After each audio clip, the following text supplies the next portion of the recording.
Stop scrolling a small legal update for you.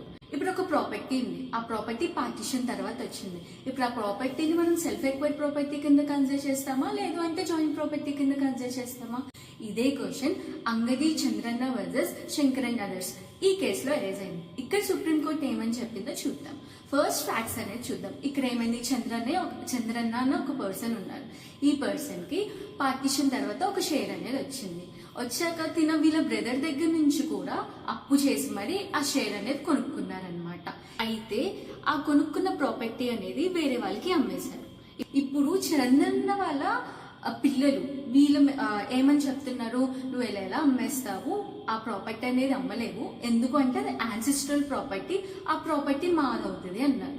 So ఇప్పుడు ఇదంతా చూసిన సుప్రీంకోర్టు ఏమని చెప్పింది అంటే, లేదు లేదు లేదు ఈ ప్రాపర్టీ అనేది చంద్రన్నకే బిలాంగ్ అవుతుంది. ఎందుకు అంటే ఒక్కసారి లీగల్ గా పార్టీషన్ అనేది జరిగిన తర్వాత ఆ ప్రాపర్టీ అనేది జాయింట్ ప్రాపర్టీ కింద కన్సిడర్ అవ్వదు, అది సెల్ఫ్ ఎక్వైర్డ్ ప్రాపర్టీ కింద కన్సిడర్ అవుతుంది అని చెప్పాడు. దాంతో పాటు ఇప్పుడు నువ్వు యాన్సిస్ట్రల్ ప్రాపర్టీ అనేది ఎలా చెప్తావు అంటే 3 జనరేషన్స్ నుంచి అది ట్రాన్స్ఫర్ అవుతూ ఉంటే గానీ నువ్వు అది యాన్సిస్ట్రల్ ప్రాపర్టీ కింద చెప్పలేవు అన్నారు. దీంతో పాటు burden of proof.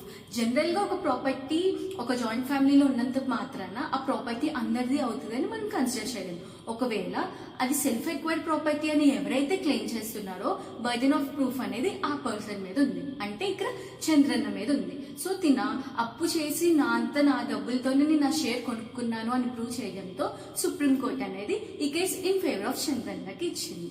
Thank you for watching.